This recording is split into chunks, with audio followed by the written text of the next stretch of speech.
नमस्कार, कसे आहात? आज आपल्याला पालक पाहून लक्षात आलं असेल, की आज आपण पालकची रेसिपी पाहणार आहोत. परंतु नेहमीच आपण घरामध्ये पालकची भाजी बनवतो, परंतु ही जी रेसिपी असणार आहे, तर ती थोडीशी वेगळी असणार आहे आणि थंडीसाठी पालक हा खूप पौष्टिक असतो आणि ह्या सीझनमध्ये पालक अवेलेबल पण होतो. तर आज आपण पालकची पुरी बनवणार आहोत. पालकपासून पुरी बनवणार आहोत. तर चला तर वेळ न घालवता आपण या रेसिपीला सुरुवात करूयात. अगोदर मी एक गड्डी पूर्ण पालक जी आहे तर ती स्वच्छ अशी निवडून घेतलेली आहे आणि गरम पाणी करायला ठेवलेलं आहे. पालक जी आहे तर ती अगोदर एका पाण्याने धुवून घेऊन जे पाणी आहे तर ते उकळल्यानंतर आपण त्यामध्ये पालक टाकणार आहोत. 4 ते 5 मिनिट आपण ही जी पालक आहे तर ती उकळवून घेणार आहे आणि पालक उकळल्यानंतर आपण ती थंड पण करून घेणार आहे. तर आता मी पालक उकडण्यासाठी गॅसवरती ठेवलेली आहे. पालक जी आहे तर ती भरपूर जणांना आवडत नसते, परंतु आपण जर याची मी सांगितल्याप्रमाणे पालक पुरी बनवत असाल तर ती खाण्यासाठी खूप छान लागते आणि ज्यांना पण पालक आवडत नसेल त्यांना पण ही पालक पासून बनवलेली पुरी खूप जास्त आवडेल.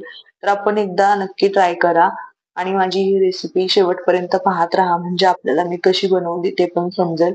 तर आता पालक उकडून झालेला आहे. 4 ते 5 मिनिटानंतर मी एक चाळण घेऊन पालक काढून घेतलेला आहे. त्यानंतर आपण यावरती थंड पाणी घालू शकता किंवा थंड बर्फाचं पाणी पण टाकू शकता किंवा बर्फाच्या पाण्यात पण आपण ही पालक जी आहे तर ती धुवून घेऊ शकता. परंतु मी इथे काहीही केलेलं नाहीये. तरी पण ही पालक हिरवीगारच राहते. जास्त काही फरक पडत नाही. तर आता आपण इथे जी पालक आहे तर ती वाटण्यासाठी घेणार आहोत. त्याचबरोबर बाकीच्या काही साहित्य पण आपण यामध्ये टाकणार आहे. तर अगोदर मी इथे 2 हिरव्या मिरच्या घातलेल्या आहेत. त्यानंतर 4 ते 5 लसूण पाकळ्या आणि अर्धा इंच अद्रकचे तुकडे करून टाकलेले आहेत. त्यानंतर थोडीशी कोथिंबीर पण मी इथे ऍड करतेय. त्याचबरोबर 1 चमचा जिरे, अर्धा चमचा हळद आणि थोडासा गरम मसाला मी इथे ऍड केलेला आहे. 1.5 ते 2 चमचे मी धना पावडर टाकलेली आहे. त्यानंतर अर्धा चमचा मी लाल तिखट वापरतेय.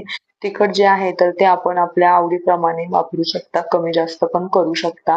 हे सगळं मी जे मिश्रण आहे तर ते वाटून घेतलेलं आहे आणि त्यानंतर एका भांड्यामध्ये म्हणजेच परातीमध्ये मी गव्हाचं पीठ घेतलेलं आहे. 1 ते 1.5 वाटीच्या दरम्यान हे पीठ मी घेतलेलं आहे. अंदाजानुसारच पीठ घेतलेलं आहे आणि त्यामध्ये 4 चमचे मी बेसन पीठ टाकलंय आणि 2 ते 3 चमचे मी रवा वापरलेला आहे. हे पिठाचं प्रमाण आपण थोडंफार आपल्या आवडीप्रमाणे कमी जास्त जरी केलं तरी काही प्रॉब्लेम नाही. त्यानंतर ओवा घेऊन ओवा मी हातावरती चुरगळून घेऊन यामध्ये मिक्स केलाय आणि 2 ते 3 चमचे मी तीळ ऍड करतेय. त्याचबरोबर 2 चमचे मी यामध्ये तूप टाकतेय. तुपाने ह्या ज्या पुऱ्या आहेत तर त्या एकदम छान बनतात आणि थोडंसं हिंग मी ऍड केलेला आहे आणि चवीनुसार मीठ पण मी यामध्ये टाकतेय. हे सगळं आपण हाताने व्यवस्थित असं मिक्स करून घ्यायचं आहे आणि व्यवस्थित असं मिक्स झाल्यानंतर जे आपण मिश्रण वाटून ठेवलेलं होतं पालकचं तर ते मिश्रण यामध्ये ऍड करायचं आहे. शक्यतो आपल्याला यामध्ये पाण्याची गरज पडणार नाही अशा प्रकारे पीठ आपण घ्यायचं आहे.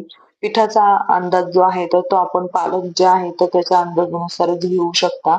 आता मी इथे पालक जी वाटून ठेवलेली होती तर ती त्याची प्युरी ऍड केलेली आहे. इथे मी जेव्हा पीठ मळलेलं होतं तर त्यावेळेला मला थोडं पण पाण्याची गरज पडलेली नव्हती. म्हणजे माझ्या पिठाचा अंदाज जो होता तर तो एकदम व्यवस्थित असा होता. आपण आता हे सगळं हाताने व्यवस्थित असं मिक्स करून घ्यायचं आहे आणि ह्याचा छान असा गोळा तयार करून घ्यायचा आहे.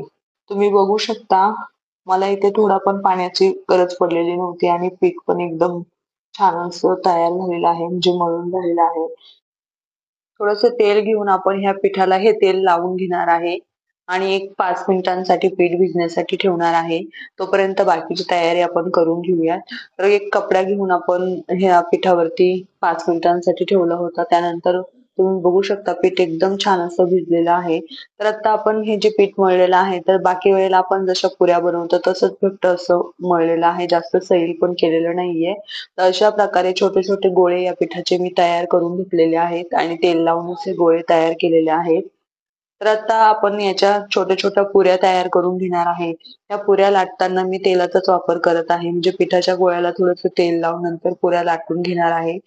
आपण जर पीठ लावून जर पुऱ्या लाटल्या तर आपलं जे पीठ आहे तर ते तेलामध्ये उतरतं आणि तेल जास्त करपल्यासारखं होतं. म्हणून आपण जेव्हा पुऱ्या लाटत असतो त्यावेळेला त्यामध्ये तेलाचाच वापर केला तर छान राहील. आणि पुऱ्या लाटत असताना साईडने थोड्याशा पातळ लाटल्या तरी चालतील, परंतु मध्यभागी आपण जास्त पातळ अशा लाटायच्या नाहीयेत. तर आता माझ्या ह्या पुऱ्या ज्या आहेत तर त्या छान अशा लाटून झालेल्या आहेत. तुम्ही बघू शकता मी कशा पुऱ्या लाटलेल्या आहेत. अशाच पुऱ्या आपल्याला लाटून घ्यायच्या आहेत. आणि पुऱ्या सगळ्या लाटून झाल्यानंतर मी तेल गरम करायला ठेवलेलं होतं. तेल गरम झालेलं आहे.